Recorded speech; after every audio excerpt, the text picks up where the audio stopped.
Alright, आज के इस वीडियो में हम लोग लिस्ट व्यू क्रिएट करेंगे।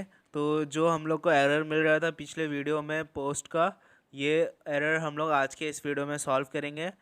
तो चलिए एडिटर खोल लेते हैं और हमारा views.py फाइल को ओपन कर लेते हैं और लिस्ट व्यू क्रिएट करते हैं।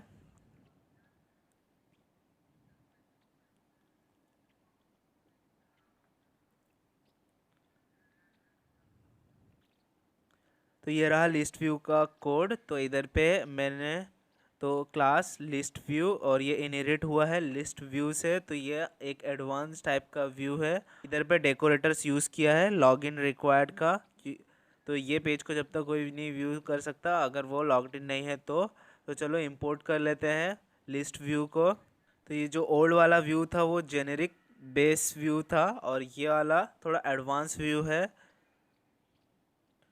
तो जेनेरिक इंपोर्ट लिस्ट व्यू, तो इसको हम लोग ने इंपोर्ट कर लिया। और हम लोग को अभी डेकोरेटर्स भी चाहिए तो डेकोरेटर्स को भी इंपोर्ट कर लेते हैं। तो मेथड डेकोरेटर भी इंपोर्ट हो गया। और इसके बाद एक और एरर दिखा रहा है लॉगिन रिक्वायर्ड का, तो लॉगिन रिक्वायर्ड फंक्शन को भी इंपोर्ट कर लेते हैं। तो लॉगिन रिक्वायर्ड फंक्शन भी इंपोर्ट कर लिया हम लोग ने। तो अभी एक और एरर आया है जो है मॉडल पोस्ट का। तो चलो मॉडल को भी इंपोर्ट कर लेते हैं। तो from dot models import post. तो इस तरह से हमने पोस्ट मॉडल को हमारे इंपोर्ट कर लिया। तो अभी देख सकते हो कोई भी एरर नहीं आ रहा है टर्मिनल में। तो इस तरह से आप डिबग कर सकते हो टर्मिनल सर्वर रन करके। और मैंने इधर पे मेंशन कर दिया मॉडल है मेरा पोस्ट और टेम्पलेट नेम मेरा रहेगा course/list post.html। तो सिर्फ यही दो चीज़ें लेके ये पूरा लिस्ट कर देगा जो भी चीज़ जो भी पोस्ट प्रेजेंट होंगे। तो देख सकते हो कि कितना एडवांस व्यू है ये। तो चलो लिस्ट post.html क्रिएट कर लेते हैं। तो फाइल क्रिएट होने के बाद इसके अंदर कुछ कोड लिख लेते हैं।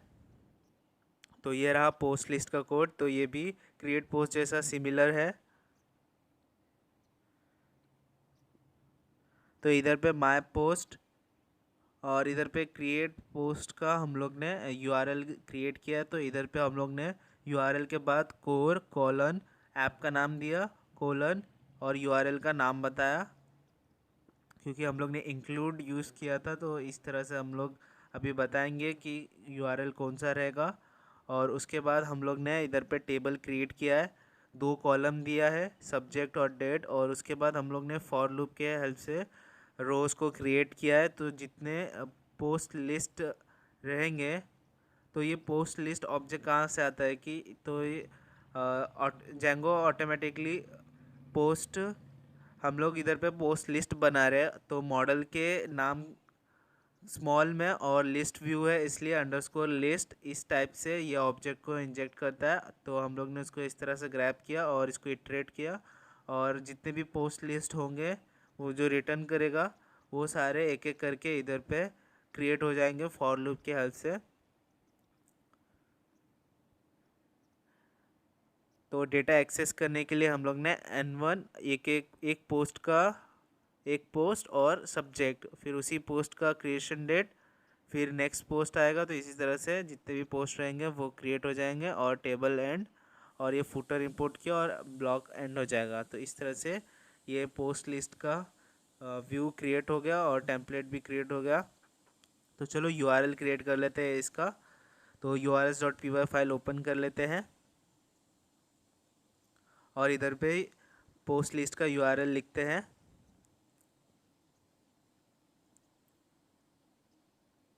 तो ये रहा पोस्ट लिस्ट का यूआरएल। तो जैसा कि बता रहा था कि पोस्ट नाम का कोई भी यूआरएल एक्सेस नहीं करता। तो हम लोग ने इधर पे लिखा पोस्ट और नेम दिया इसको पोस्ट।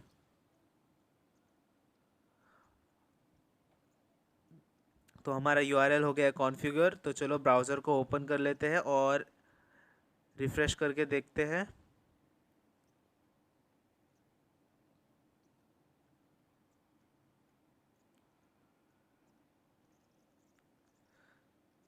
तो चलो स्लैश पोस्ट यूआरएल पे जाते हैं और एक और नया पोस्ट क्रिएट करके देखते हैं।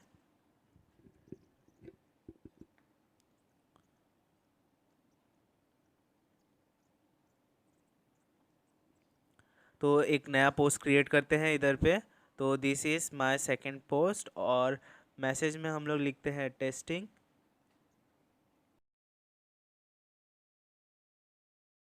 और एक पिक्चर सेलेक्ट कर लेते हैं अपलोड करने के लिए फटाक से। और ये इमेज अपलोड कर दी और पोस्ट करते हैं। तो जैसा कि इधर सक्सेसफुली पोस्ट हो गया और रिडायरेक्ट हो गया है वो पोस्ट लिस्ट पे। और इधर पे सारे पोस्ट के लिस्ट देख सकते हो जो भी इस यूज़र ने क्रिएट किए। तो दो पोस्ट इधर पे उसने क्रिएट किए, तो दो पोस्ट दिखा रहा है। और क्रिएट पोस्ट पे क्लिक करके हम लोग क्रिएट पोस्ट की यूआरएल पे जा सकते हैं। और इस तरह से हम लोग ने ये चीज़ वर्क कर रही है।